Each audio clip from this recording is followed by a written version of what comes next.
8 mental shifts that improve awareness. There's a moment, and most people have had it at least once, where you're in the middle of a conversation, a decision, or even just a quiet Tuesday afternoon, and something feels slightly off.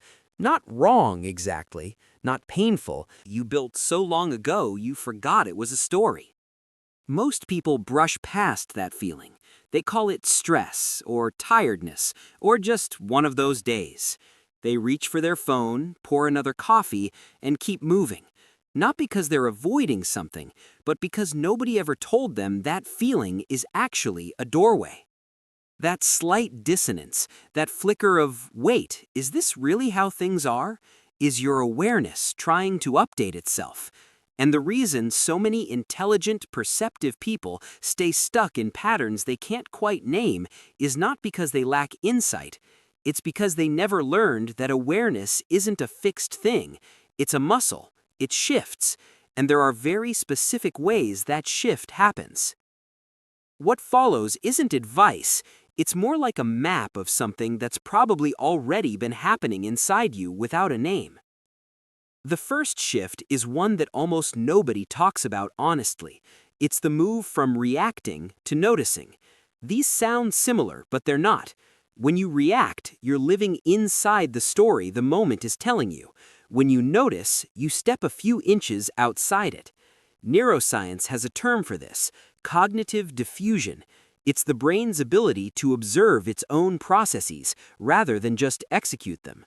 Research from acceptance and commitment therapy shows that this one shift, from fusing with a thought to simply noticing it, changes the entire emotional weight of an experience. The thought doesn't disappear, but your relationship to it does. The second shift is from certainty to curiosity. The brain, by design, prefers certainty.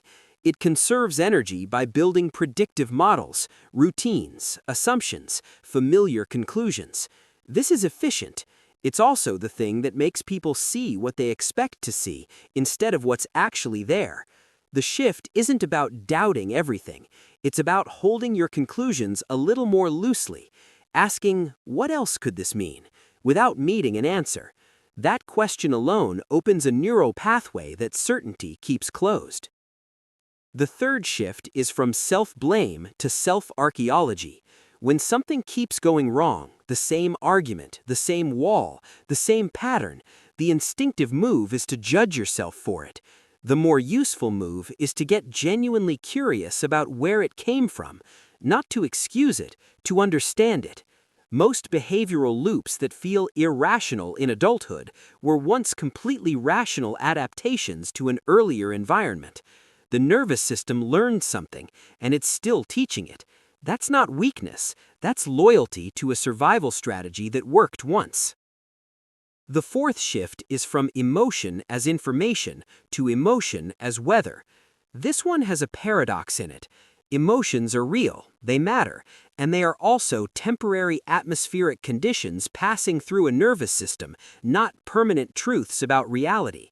When someone learns to say, I notice I'm feeling fear, instead of I am afraid, something neurological actually changes.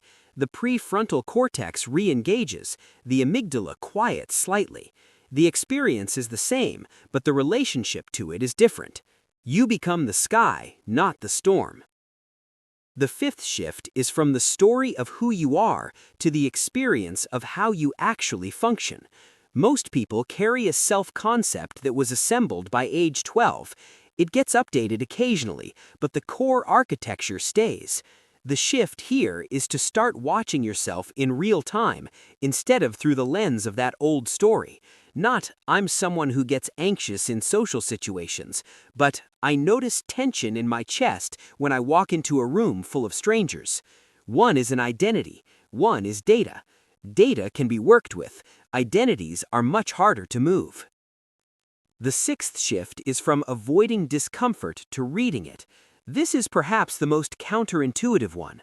Discomfort, the emotional kind, the low-grade kind, is one of the most information-rich signals the mind produces. It tends to point directly at something that matters, a need that isn't being met, a boundary that's been crossed, a value that's been quietly compromised. The instinct is to move away from it. The awareness shift is to pause just long enough to ask what it's pointing at before moving on. The seventh shift is from outcome to process. This one lives in the body more than the mind. There's a kind of chronic low-level anxiety that comes from being perpetually oriented towards results, towards the finish line of the current situation. The nervous system stays activated because the present moment never feels like enough. It's always in service of something else. The shift isn't about abandoning goals. It's about learning to actually inhabit the doing instead of only the having done. People who make this shift report something strange. Time expands, not literally, but experientially, because they're actually in it. The eighth shift is the quietest one. It's the move from performing awareness to practicing it.